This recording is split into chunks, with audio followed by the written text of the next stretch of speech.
जिमल था। ये दुनिया बादलों के ऊपर थी, जहाँ कौसे कज़ा के रंगों से महल बने हुए थे और सितारों की रोशनी से रास्ते जगमगाते थे।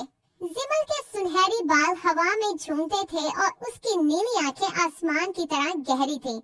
वो एक नौजवान परी थी जिसके शफाफ पंख सुबह की रोशनी जैसे चमकते थे। जिमल को हमेशा नई जगहों पर जाना पसंद था। वो हमेशा अपनी दोस्तों से कहती कि वो एक ही जगह रहकर बोर हो जाती है। एक दिन जिमल परियों की लाइब्रेरी में पुरानी किताबें पढ़ रही थी। अचानक उसकी नजर एक पुरानी किताब पर पड़ी जिसका नाम जमीन के अजायबात था। इस किताब में एक अजीब सा नक्शा था जिस पर एक खास जंगल दिखाया गया था जिसका नाम बोलता हुआ जंगल था। किताब में लिखा था कि इस जंगल में दरख्त, पत्ते और फूल बोल सकते हैं। जिमल का दिल धड़कने लगा और उसने फैसला किया कि वो ये जंगल जरूर देखेगी। अगली सुबह उसने अपनी दोस्त नूरी से कहा कि वो एक मुहिम पर जा रही है। जब नूरी ने पूछा कि कहाँ जा रही है, तो जिमल ने कहा कि वो जमीन पर एक खास जंगल देखने जा रही है। नूरी डर गई। उसने कहा, जमीन पर तो इंसान रहते हैं जो खतरनाक है। जिमल ने मुस्कुरा कर कहा कि वो एहतियात से जाएगी और कोई नुकसान नहीं होगा। जिमल ने अपने छोटे थैले में जादुई फल, पानी और नक्शा रखा। फिर उसने अपने चमकदार पर फैलाए और आसमान से जमीन की तरफ उड़ान भर दी। पहले दिन उसने पहाड़, नदी और दरख्त देखे। सब कुछ खूबसूरत था, लेकिन परियों जैसा नहीं। रात को वो एक दरख्त की शाख पर सो गई। दूसरे दिन उसने इंसानों के गांव देखे। लोग काम कर रहे थे, बच्चे खेल रहे थे। जिमल छुपकर सब कुछ देख रही थी। उसने सोचा कि ये लोग भी हमारे जैसे ही हैं। तीसरे दिन दोपहर के वक्त उसे एक अजीब सा जंगल दिखाई दिया। दरख्तों में अजीब सी सरसराहट थी। हवा में मीठी खुशबू फैली हुई थी जो परियों की दुनिया जैसी थी। जिमल समझ गई कि यही बोलता हुआ जंगल है। उसे एक आवाज आई कि कौन है जो हमारे जंगल में आया है। जब उसने चारों तरफ देखा तो उससे एक बड़ा दरख्त बोला कि मेरा नाम बलूत है और मैं जंगल का सबसे पुराना दरख्त हूँ। जिमल हैरत में थी कि दरख्त वाकई बोल सकता है। जैसे जैसे वो आगे बढ़ी, गुलाब की झाड़ियाँ, छोटे फूल, पत्थर सब उससे बातें करने लगे। वो सब खुशामदीद कह रहे थे, लेकिन जिमल ने महसूस किया कि जंगल में एक उदासी छुपी हुई है। उसने एक बूढ़े दरख्त से कहा कि आप सब इतने उदास क्यों हैं? उसने बताया कि 100 साल पहले जहाँ एक खुशहाल बादशाहत थी, जहाँ सब इंसान रहते थे, महल, बागात और खुशियों से भरी जिंदगी थी। लेकिन फिर एक दिन एक अजीब जादूगर आया जो बीमार था, लेकिन बादशाह के मुशीरों ने उसे महल से निकाल दिया। जादूगर को ये बहुत बुरा लगा।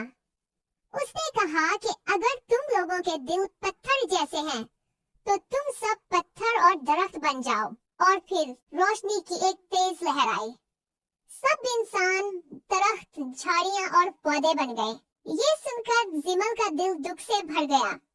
उसने पूछा कि क्या इस जादू का कोई तोड़ है? उस दरख्त ने बताया कि अगर कोई सच्चे दिल वाला इंसान जादूगर से माफी मांगे और वो खुद भी शर्मिंदा हो, तो ये जादू खत्म हो सकता है। जिमल ने फैसला किया कि वो जादूगर को ढूंढेगी। दरख्तों ने उसे सिमत बताई। वो एक तारीख जगह पहुंची जहां एक काला गार था। गार के बाहर कांटेदार झाड़ियां थीं और हवा में एक अजीब आवाज थी। जिमल ने वहां एक बूढ़े आदमी को देखा जो रोता हुआ लग रहा था। उसने नरमी से पूछा, क्या आप जादूगर हैं? वो आदमी सर झुकाकर बोला कि हाँ, मैं जादूगर हूँ और मेरा नाम हसरत है। हसरत ने कहा कि वो अपनी गलती पर बहुत शर्मिंदा है। उसने 100 साल तक अफसोस किया है, लेकिन अब उसके पास इतनी ताकत नहीं कि जादू खत्म कर सके। जिमल ने कहा, अगर तुम वाकई शर्मिंदा हो तो मैं तुम्हें माफ करती हूँ। फिर जिमल ने जंगल में आकर सबको आवाज दी कि ये जादूगर अपनी गलती पर पछता रहा है। क्या तुम सब उसे माफ करोगे? जंगल में पहले तो खामोशी छा गई। फिर आहिस्ता आहिस्ता आवाजें आई कि अगर वो वाकई शर्मिंदा है तो हम माफ करते हैं। बुजुर्ग बुजुर्ग दरख्त ने कहा कि अगर ये नेक दिल परी गवाही दे रही है तो हम माफ करते हैं। लेकिन अचानक आसमान पर बादल गरजे, जमीन कांपी और एक तारीख लहर फिजा में फैल गई। उस दरख्त ने कहा, ये लानत अभी खत्म नहीं हुई। जिमल ने हैरत से पूछा, क्यों? हम सब ने तो माफ कर दिया है। उस दरख्त ने कहा कि शायद जादू से दूसरों से माफी नहीं, बल्कि खुद को माफ किए बगैर खत्म नहीं होगा। जिमल ने हसरत को देखा, वो खामोश था, आंखों में आंसू थे।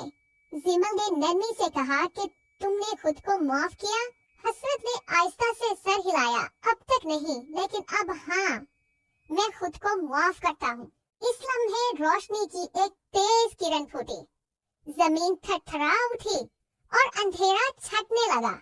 जब रोशनी खत्म हुई तो जिमल ने देखा कि वो एक खूबसूरत बादशाहत के बीच खड़ी है, जहाँ लोग खुशी से चीख रहे थे कि वो आजाद हो गए। जिमल को सबने घेर लिया, शुक्रिया अदा किया और कहा कि उसने जिंदगियां बदल दी हैं। बादशाह ने जिमल से कहा कि वो उनकी मलका बन जाए, लेकिन जिमल ने कहा कि वो एक मुसाफिर है और उसे और जगहों पर जाना है। लोगों ने जिमल को एक जादुई सुनहरा हार दिया जो उसे ताकत भी देगा और वो जब चाहे यहाँ आ सकती है। जिमल ने अपने पंख फैलाए और आसमान की तरफ उड़ गई। जब उसने पीछे मुड़कर देखा तो खूबसूरत बादशाहत सुनहरी रोशनी में चमक रही थी।